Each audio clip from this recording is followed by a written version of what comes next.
Nuit de gloire divine, acte 5 du ministère École d'évangélisation de la communauté catholique Mère du Divin Amour. Que ma prison prenne fin était le thème développé à cette rencontre d'impact et de révélation. Jésus le plus fort, c'est le nom de l'album du chantre béni de la Côte d'Ivoire. La présentation a été faite ce samedi 14 février en présence des passionnés de la musique chrétienne gospel. Et au Libéria, les survivants d'Ebola, objet aujourd'hui de stigmatisation et de rejet. On en parle dans ce journal. Madame, Monsieur, bonjour et bienvenue à Béni TV News. Merci de choisir notre chaîne pour votre information. Alors, ouvrons cette édition avec l'actualité religieuse en Côte d'Ivoire. La nuit de gloire, acte 5 de la communauté catholique Mère du Divin Amour s'est déroulée dans la nuit du vendredi au samedi dernier. L'enseignement qui avait pour thème « Que ma prison prenne fin » a été développé par le frère Théophile Mireille Conan.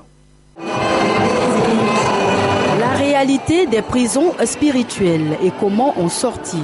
Le peuple de Dieu a mené la réflexion le vendredi 13 février dernier durant la nuit de gloire divine acte 5, nuit de prière agressive et de combat spirituel organisée par le ministère École d'évangélisation du berger Mathias Marie de la communauté catholique Mère du Divin Amour. Pour honorer ce rendez-vous, ils sont venus de toutes les communes et banlieues d'Abidjan pour se rendre à Notre-Dame de l'Incarnation. Une foule unie, déterminée à mettre un terme à tous ces liens ancestraux et autres réclamations qui maintiennent captifs les enfants de l'Éternel. Et pour cela, un thème évocateur, que ma prison prenne fin. Acte chapitre 16, le verset 26, décortiqué par l'orateur principal, frère Théophile, berger du ministère École d'évangélisation. Il se fit un grand tremblement de terre, en sorte que les fondements de la prison furent ébranlés. Au même instant, toutes les portes s'ouvrirent et les milliers de tous les prisonniers furent rompus. C'est comme ça que la prison doit procéder sur la vie. On ne peut pas t'emprisonner et tu vas priver le chaînes. Il faut que les fondements de cette prison soient ébranlés, que les chaînes soient rompues et que ta prison prenne fin. Et ta prison prendra fin sur la vie au nom de Jésus. Repentance, pardon et prière agressive. Un triptyque, seule clé pour ouvrir cette prison et rendre la liberté aux captifs. Mais pour y arriver, chaque chrétien devra dans un premier temps, selon l'orateur, aller en eau profonde et prendre conscience de sa situation. Mes frères et sœurs, il faut savoir une chose. De même qu'il y a les prisons physiques, il y a également des prisons spirituelles. Mais ce qui est dommage, c'est que beaucoup de personnes n'ont pas conscience du fait ou de l'existence des prisons spirituelles. Et pourtant, les prisons spirituelles sont encore plus pénibles que les prisons physiques. Ça veut dire quoi? Physiquement, tu peux être en prison. Mais si spirituellement tu es en prison, c'est encore plus grave. Pourquoi? Parce que le spirituel domine le matériel. Ensuite, connaître les causes de cet emprisonnement. Et la première cause, ce sont les péchés graves non confessés. Deuxième chose qui peut envoyer les gens en prison, ce sont les malédictions qui font germer des lois de condamnation qui peuvent nous emmener en prison.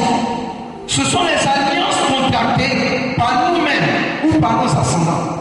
Quatrième chose qui peut nous mettre en prison, ce sont les rancunes occasionnées par les frustrations. Je veux parler des blessures intérieures. Victoire, victoire, victoire. Les enfants de Dieu ont désormais le dessus sur le diable. Les fondements ont été brisés, toutes choses sont devenues nouvelles, des vies ont été restaurées. Les ennemis spirituels sont vaincus. Dans la joie et l'allégresse, une nouvelle page s'est ouverte pour la gloire de Dieu. Amen. Vous vous souvenez certainement du programme exceptionnel dénommé Onction prophétique qui s'est déroulé le mois dernier à Abidjan du côté de l'église évangélique La Bénédiction. Eh bien, du mercredi 18 février au dimanche 22 février 2015, les organisateurs de ce grand programme convient le peuple de Dieu à l'acte 2. Et l'orateur nous vient du Ghana, c'est le prophète God. On écoute l'appel de loin du Seigneur qui convie tout le peuple de Dieu à venir recevoir la pensée et la directive du Saint-Esprit. Bonjour Côte d'Ivoire, bonjour Abidjan, je m'appelle prophète innocent God Gold, d'Accra du Ghana. Je viens en Côte d'Ivoire à partir du 18 février jusqu'au 22. Je viens dans l'église que vous connaissez tous, l'église évangélique La Bénédiction. Et il y aura une impactation de puissance. La gloire et le mouvement puissant de Dieu. Les flots prophétiques seront si forts. Les vies ne seront plus jamais les mêmes. Laissez-moi vous dire que ce programme particulier a été institué par les cieux. Et il est ouvert au public en général. Tous les hommes de Dieu, apôtres, prophètes, pasteurs, enseignants, évangélistes, toutes les familles, les hommes d'affaires et les femmes d'affaires, vous êtes chaleureusement les bienvenus à ce programme. Ceci est le programme que vous attendiez depuis longtemps. C'est un programme conçu et réalisé par les cieux pour pouvoir aux besoins de l'humanité. Vous ne pouvez pas vous permettre de le rater. Venez et votre vie ne sera plus jamais la même. Dieu bénisse la Côte d'Ivoire. Dieu bénisse la Côte d'Ivoire au nom de Jésus. Il est également bon de préciser que le programme dénommé Onction prophétique acte 2 qui s'ouvre ce mercredi 18 février du côté de l'église évangélique La Bénédiction se poursuivra jusqu'au dimanche 22, mais avant le jeudi déjà, le jeudi 19 et le vendredi 20 de 8h à 14h se tiendra l'école des prophètes qui est ouverte à tous ceux qui ont soif de la connaissance du Saint-Esprit. Alors poursuivons ce journal toujours pour le chapitre religion après la Côte d'Ivoire et le Togo. Le docteur évangéliste Maurice Serroulo poursuit sa tournée africaine. Il y a quelques semaines, il était au Bénin, retour sur l'accueil qui lui a été réservé dès qu'il a foulé le sol béninois. Ce jet privé s'appelle The Frontliner et il a à son bord le patriarche de la foi, le docteur Maurice Serroulo, et une forte délégation d'hommes de Dieu qui l'accompagnent. Le prophète des nations revient au Bénin 20 ans après sa première visite sur l'invitation du bishop Josué Arounou. Le Béninois a faim et soif alors de votre grâce et de votre onction. The Beninois people have a great hunger and thirst for your presence. Et leurs cœurs sont préparés pour recevoir ce feu nouveau. And they're all ready to receive the fresh fire. Nous prions que l'Éternel vous utilise puissamment. We pray that God will use you mightily. Pour reprendre alors la grâce surnaturelle dans cette nation, le Bénin. Soyez les bienvenus au Bénin. Welcome to Benin. Accueilli chaleureusement au pied de la passerelle par M. Simplice Kodjo, ministre de l'Intérieur, de la Sécurité publique et des cultes, le révérend Nazer Rumpadodé, président du collectif des associations d'églises évangéliques du Bénin, CAEB, le révérend Ernest Wéounou, son vice-président, et d'autres membres du corps de Christ, le docteur Maurice Serroulo dira devant la presse combien il se sent fier de retourner au Bénin. Welcome. Merci pour cette bienvenue si gracieuse. And all of you that have come here to welcome God's servant. Et vous tous qui êtes venus ici afin de souhaiter la bienvenue aux serviteurs de Dieu. This visit to this wonderful nation Cette visite à cette nation merveilleuse has been planned by God himself. a été programmée par Dieu lui-même. Au nombre des serviteurs de Dieu qui accompagnent le docteur Serroulo, on peut citer entre autres le révérend Adetola de la Côte d'Ivoire, l'évêque ghanéen Charles Adjinassare et le pasteur Marc Masson de la France et représentant de Maurice Serroulo dans la francophonie. Les membres du gouvernement béninois dépêchés par le président Boni Yahi, absents du territoire national, n'ont pas manqué d'exprimer leur joie d'accueillir à Cotonou ce baobab de l'évangélisation mondiale. très heureux de le recevoir et nous savons que son arrivée dans cette nation apportera encore plus à nous, à nos peuples, à la population béninoise. Le chef de l'État est très heureux de nous envoyer parce qu'il a appris que cet homme est avec nous et il va faire au moins 24 heures et des bénédictions jailliront sur la nation béninoise. Il est béni par son arrivée et le peuple également sera béni. Vous savez, c'est une bonne coïncidence parce qu'au moment où notre pays s'apprête à affronter les jours électoraux et avec tous les bruits autour de nous, je crois que c'est un signe fort que Dieu vient de nous envoyer, en nous envoyant cet homme de Dieu pour que la paix continue d'habiter notre nation et que notre pays soit vraiment un havre de paix pour les autres continents. Le docteur Maurice Cerullo, qui vient du Togo, va séjourner au Bénin dans le cadre d'une tournée missionnaire qui le conduira dans 7 nations africaines. Le ministère évangélique La Nouvelle Alliance au Togo a organisé un culte spécial dont le but était d'affiner leur stratégie de combat afin de gagner des âmes, de nouvelles âmes à Christ.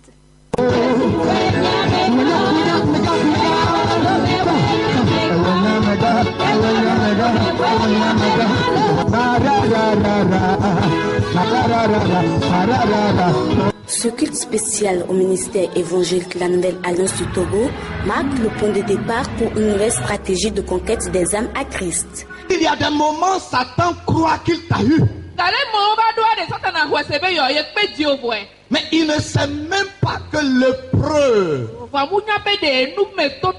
ou les épreuves auxquelles il t'a soumis, ces épreuves-là sont faites pour te propulser dans la gloire.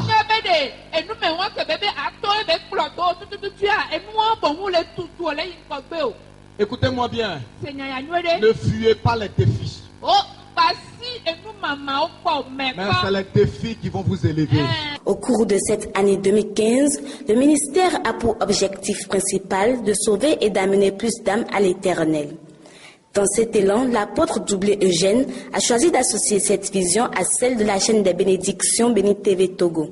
Le thème de notre ministère pour cette année, c'est l'année de la conquête. Et comme vous le savez, on ne peut pas conquérir sans la communication. Et il faut qu'il y ait communication pour que dans les autres nations, on puisse aller et conquérir aussi les autres nations. Et même aussi les autres villes du Togo, il faut qu'il y ait la communication qui soit un support réel. Le nom Béni TV, c'est une bénédiction. Alors c'est une chaîne à soutenir. Nous bénissons Béni TV et nous croyons que Béni TV va continuer de faire pour tous les chrétiens du monde entier et surtout pour les ministères. Les fidèles du ministère évangélique La Nouvelle Alliance sont heureux de la présence de la chaîne des bénédictions au Togo et du partenariat naissant entre Béni TV Togo et le dit ministère. Nous pouvons dire merci à Dieu parce qu'il a permis, nous a accordé cette grâce de recevoir Béni TV qui va nous permettre désormais de se connaître dans le monde entier partout et je remercie le Seigneur pour cette grâce. Vraiment les mots me manquent. Et vraiment, je vous félicite. Parce que pour la première fois dans ma vie, ma voix s'en va jusqu'au bout du monde. Je suis très content. Béni TV vraiment va beaucoup nous aider surtout dans l'évangélisation et vraiment faire connaître les produits aussi aux gens d'extérieur. Donc vraiment, je suis contente et merci beaucoup pour Béni TV aussi. Comme le dit la Bible dans le livre d'Ecclésiaste 4, verset 12, la corde à 3 fils ne se rompt pas facilement. Alors, Dieu puisse bénir ce partenariat naissant.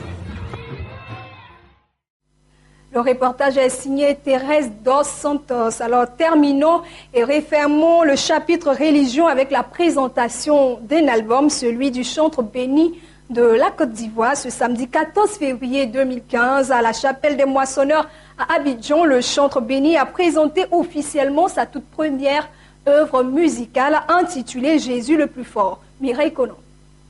Jésus le plus fort, nouvel album du pasteur chantre Présence bénie, un album de 8 titres et qui communique la grâce, la faveur, la guérison et surtout la puissance du Seigneur dans la vie de ses enfants. C'est le tout premier album qui a été présenté au corps de Christ ce samedi 14 février à la chapelle évangélique des Moissonneurs d'Abidjan, dirigée par le pasteur Clément Béni de Dieu.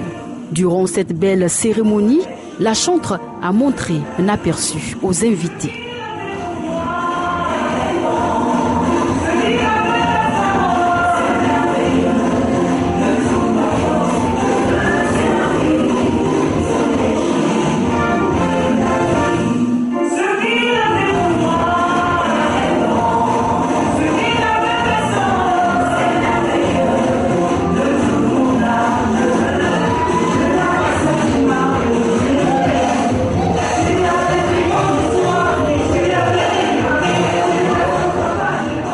La chantre Présence bénie nous situe ici tout le sens de la création de ce tout premier album. Le message que le Seigneur a donné pour son peuple, c'est de dire qu'il est le plus fort, d'avoir confiance en lui. C'est une manière à emmener le corps de Christ à se réveiller, à avoir plus confiance en l'Éternel, parce qu'il est un Dieu qui ne ment pas. Comme sa parole atteste, il ne sommeille ni ne dort. Quelle que soit la situation qui va se présenter à toi, il faut toujours avoir les regards fixés sur Christ. Un message déjà compris et apprécié par le corps de Christ. C'est donc tout naturellement que Présence bénie a procédé à la dédicace de sa toute nouvelle œuvre musicale pour l'avancement de l'évangélisation. Une très belle cérémonie dans l'ensemble. D'autres chantres sont venus partager ce moment important avec la chantre qui fait ses premiers pas dans l'univers musical. La Présence bénie à l'état civil, Agbesiapé, Émilie Adjo Emefa est de nationalité togolaise. Elle est l'épouse du pasteur Clément Béni de Dieu, fondateur de la chapelle évangélique des Moissonneurs. Mère de 3 beaux enfants, la chantre Présence bénie se révèle être un canal d'évangélisation pour la louange et l'adoration, pour proclamer le puissant nom de Dieu pour une présence bénie sur terre. Amen.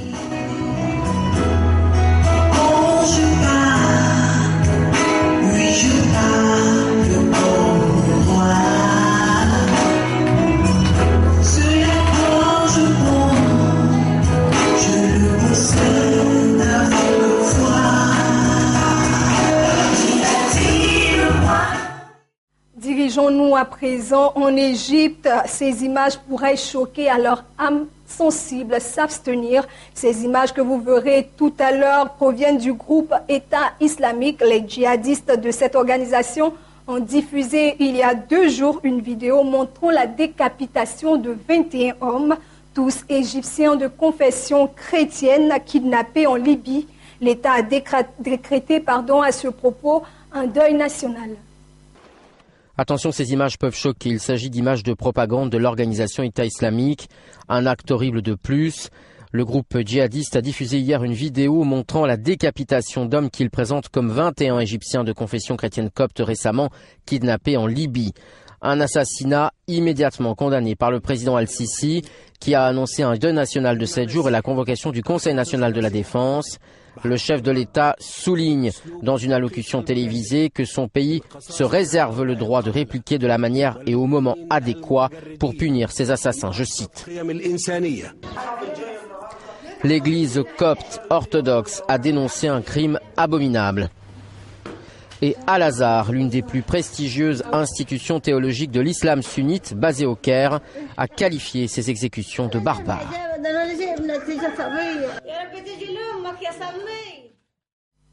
Au Libéria, alors que l'épidémie d'Ebola recule, les survivants continuent d'être stigmatisés et discriminés. À Monrovia, un groupe offre un abri et une aide psychologique aux rescapés du virus, dont certains souffrent toujours de problèmes de santé.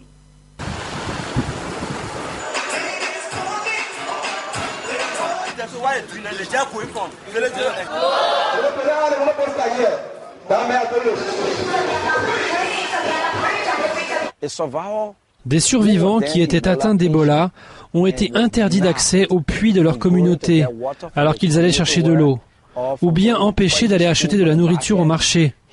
Ils survivent et retournent dans leur communauté et ils sentent qu'ils ont été trahis. Ils ressentent qu'ils ont été abandonnés par leur communauté, alors cela crée un problème conflictuel.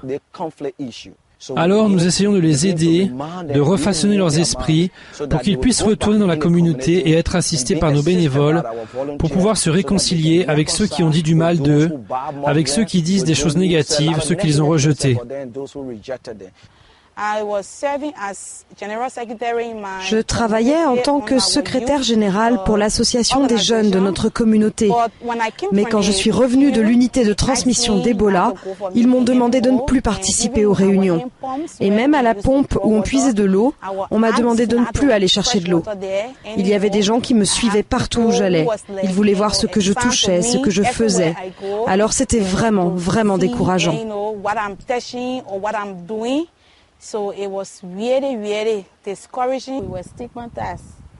Nous sommes stigmatisés, les sœurs de mon père, les frères et sœurs de ma mère, puisque leurs frères et sœurs sont morts, n'ont pas mis les pieds chez nous parce qu'ils disent qu'ils ne veulent pas être contaminés.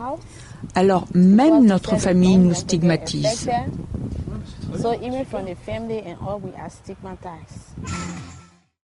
Le procès du Kelton entre dans sa 3e semaine. Il aura permis de faire de la pédagogie sur la prostitution et ses dures réalités grâce à la médiatisation autour de Dominique Strauss-Kahn, ancien président du Fonds monétaire international, assure maître Emmanuel Daoud, l'avocat d'une des parties civiles. Bonjour monsieur.